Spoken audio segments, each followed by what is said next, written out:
చోరీ జరిగిందని తెలిపారు.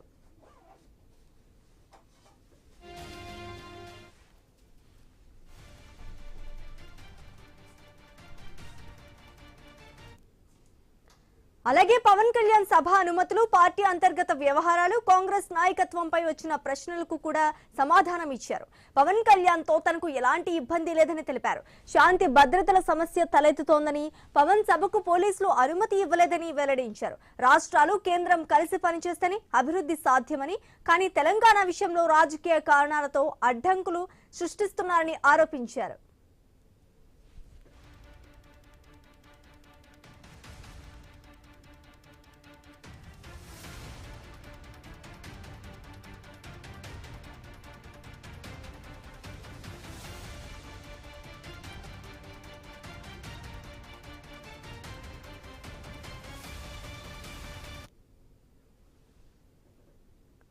తెలంగాణకు కేంద్రం నుంచి రావాల్సిన నిధులు, ప్రాజెక్టుల విషయంలో కేంద్ర మంత్రి కిషన్ రెడ్డి విఫలమయ్యారని ఆరోపించారు ముఖ్యమంత్రి Revanth Reddy.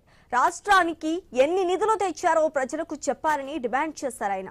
Regional ring road, metro విస్తరణ, IRFEC నిధులు, మూసీ నది సుందరీకరణ వంటి ప్రాజెక్టులకు కేంద్రం సహకరించడం లేదని విమర్శించారు. తెలంగాణ అభివృద్ధి కోసం కేంద్ర మంత్రులను కలిసేందుకు తనతో రావాలని కిషన్ రెడ్డికి సవాల్ విసిరారు. రాజ్యసభ ఎన్నికల అంశంపై మాట్లాడుతూ సంఖ్యాబలం లేకున్నా బీజేపీ సీటు గెలుచుకోవడం ప్రజాస్వామ్యానికి విరుద్ధమని ఆరోపించారు. ఈ వ్యవహారంపై ఎన్నికల పిటిషన్ దాఖలు చేస్తామని స్పష్టం చేశారు. మీనాక్షి నటరాజన్ పై ఎలాంటి కేసులు లేవని, ఆమె నామినేషన్ తిరస్కరించడం బాధాకరమని అన్నారు. మొదట ఓట్ చోరీ జరిగిందని, ఇప్పుడు సీట్ చోరీ జరిగిందని తెలిపారు. అలాగే పవన్ కళ్యాణ్ సభ అనుమతులు, పార్టీ అంతర్గత వ్యవహారాలు, కాంగ్రెస్ నాయకత్వంపై వచ్చిన ప్రశ్నలకు కూడా సమాధానం ఇచ్చారు. పవన్ కళ్యాణ్ తో తనకు ఎలాంటి ఇబ్బంది లేదని తెలిపారు. శాంతి భద్రతల సమస్య తలెత్తుతోందని, పవన్ సభకు పోలీసులు అనుమతి ఇవ్వలేదని వెల్లడించారు. రాష్ట్రాలు కేంద్రం కలిసి పనిచేస్తేనే అభివృద్ధి సాధ్యమని, కానీ తెలంగాణ విషయంలో రాజకీయ కారణాలతో అడ్డంకులు సృష్టిస్తున్నారని ఆరోపించారు.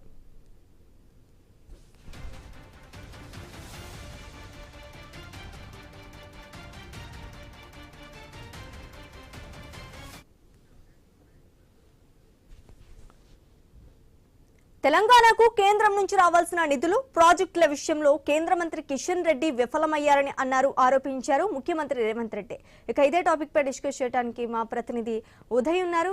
ఉదయ్, చెప్పండి, తెలంగాణకు కేంద్రం నుంచి రావాల్సిన నిధులు అలాగే ప్రాజెక్టుల విషయంలో కేంద్ర మంత్రి కిషన్ రెడ్డి విఫలమయ్యారని ఆరోపిస్తున్నారు రేవంత్ రెడ్డి. దీన్ని ఎలా చూడాలంటారు? శ్రీజ, ఢిల్లీలో సీఎం రేవంత్ రెడ్డి మీనాక్షి నటరాజన్ పై స్పందించారు. ఇందులో భాగంగానే మీడియాతో చిట్ చాట్ చేస్తూ ఆయన కొన్ని వ్యాఖ్యలు కూడా చేశారు. ముఖ్యంగా బీజేపీ రాష్ట్రంలో 8 మంది ఎంపీలు ఉన్నా కూడా తెలంగాణకు ₹1 కూడా తీసుకురావట్లేదని చెప్పేసి ఆయన తెలిపారు. దాంట్లో సంబంధించిన బీజేపీ గతంలో గాడ్సేని ఆదర్శంగా తీసుకునేది, ఇప్పుడు కింజాన్ని ఆదర్శంగా తీసుకుంటుందని చెప్పేసి ఆయన తెలిపారు. మధ్యప్రదేశ్ రాజ్యసభ సీట్లు అదే విధంగా దోచుకున్నారని చెప్పేసి ఆయన మండిపడుతున్న పరిస్థితి కనిపిస్తా ఉంది. ఇంతకు ముందు ఓట్ చోరీకి పాల్పడే బీజేపీ ఇప్పుడు సీట్ చోరీకి కూడా పాల్పడుతున్నారంటూ కూడా ఆయన బీజేపీపై ధ్వజమెత్తారు. ఇద్దరు వ్యక్తుల మధ్య జరిగిన వివాదాన్ని పరిష్కరించే ఆధారాలు మీనాక్షి నటరాజన్ గారికి లేవని చెప్పేసి ఆయన స్పష్టంగా తెలిపిన పరిస్థితి కనిపిస్తోంది. ఇందులో భాగంగానే కోర్టులో ప్రైవేట్ కంప్లైంట్ నమోదైనప్పుడు ప్రొసీజర్ లో భాగంగా కోర్టు సమన్సిస్తుంది కానీ ఇలాంటి వివాదాన్ని కూడా సృష్టించాలని చెప్పేసి ఆయన తెలిపారు. నామినేషన్ లో క్రిమినల్ కేసులకు సంబంధించి వివరాలను పొందుపరచాలని మాత్రమే ఉంటుంది, కానీ నోటీసులను సైతం పొందుపరచాలన్న కాలం లేదని చెప్పేసి ఆయన స్పష్టంగా తెలుపుతున్న పరిస్థితి కనిపిస్తా ఉంది. Election commission RO BJP party కార్యకర్త లాగానే పనిచేసి బీజేపీకి లాభం చేకూర్చాడని చెప్పేసి సీఎం రేవంత్ రెడ్డి కూడా తెలిపిన పరిస్థితి కనిపిస్తా ఉంది. సుప్రీంకోర్టు సూచన మేరకే ఎలక్షన్ పిటిషన్ దాఖలు చేస్తామని చెప్పేసి ఆయన స్పష్టంగా కూడా తెలియజేసిన పరిస్థితి కనిపిస్తోంది. బీజేపీకి ప్రజాస్వామ్యం అంటే గౌరవం లేదు, మహిళలన్నా కూడా గౌరవం లేదని చెప్పేసి ఆయన తెలిపిన పరిస్థితి కనిపిస్తా ఉంది. ఇప్పటి వరకు నామినేషన్ తిరస్కరణకు సంబంధించిన కేసులు కోర్టులో రాలేదు, ఇందులో అన్ని అంశాలను పరిశీలించాలని చెప్పేసి ఆయన స్పష్టంగా చెప్తున్న పరిస్థితి కనిపిస్తా ఉంది. మరోపక్క కూడా సంఖ్యాబలం లేకుండా 3వ నామినేషన్ వేయడమే బీజేపీ కుట్ర అని చెప్పేసి ఆయన చెప్తున్న పరిస్థితి కనిపిస్తుంది. మరోపక్క అంటే తెలంగాణ రాష్ట్రంలో పవన్ కళ్యాణ్ కు సభకు పర్మిషన్ ఇయ్యలేదా అని చెప్పేసి కొంతమంది వ్యక్తులు చెప్తున్న నేపథ్యంలో కూడా పవన్ కళ్యాణ్ సభకు లాండ్ ఆర్డర్ సమస్యల వల్లే పర్మిషన్ ఇవ్వలేదని చెప్పేసి అనేక మంది తెలంగాణలో లా అండ్ ఆర్డర్ వల్లే పర్మిషన్ ఇవ్వలేదని చెప్పేసి ఆయన తెలిపారు. తెలంగాణలో ఎవరైనా పోటీ చేసుకోవచ్చు, ఎక్కడైనా పోటీ చేసుకోవచ్చు, పవన్ కళ్యాణ్ కూడా పోటీ చేయొచ్చు అని చెప్పేసి పవన్ కళ్యాణ్ పై కూడా ఆయన కొన్ని వ్యాఖ్యలు కూడా చేసిన పరిస్థితి కనిపిస్తుంది. హిట్లర్ నాకు ఆదర్శం కాదు, హైడ్రా అన్న పదం ఎలా వచ్చిందన్న దానికి మాత్రమే నేను సమాధానం ఇచ్చానని చెప్పేసి సీఎం రేవంత్ రెడ్డి కూడా చెప్తున్న పరిస్థితి కనిపిస్తుంది. అధిష్టానాన్ని ఎవరైనా కలిసి స్వేచ్ఛగా అధిష్టానానికి కలిసే స్వేచ్ఛ కాంగ్రెస్ పార్టీలో ఉంటుంది.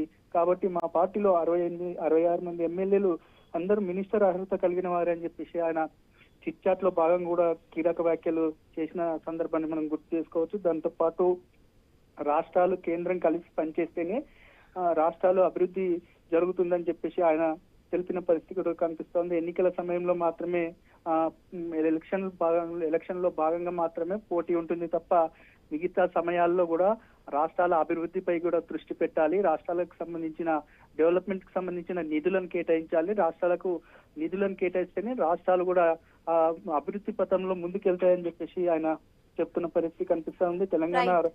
తెలంగాణ రాష్ట్రంలో 2 మంత్రులు ఉన్నారు, వారికి తెలంగాణ రాష్ట్రానికి ₹1 కూడా తీసుకురాలేదు, ఏం ముఖం పెట్టుకుని అడుగుతారని చెప్పేసి వారు మంత్రులు కిషన్ రెడ్డిపై, కేంద్ర మంత్రి కిషన్ రెడ్డిపై కూడా సీఎం రేవంత్ రెడ్డి ధ్వజమెత్తిన పరిస్థితి కనిపిస్తా ఉంది. Sreeja. Right, thank you Uday Kiran. Kamareddy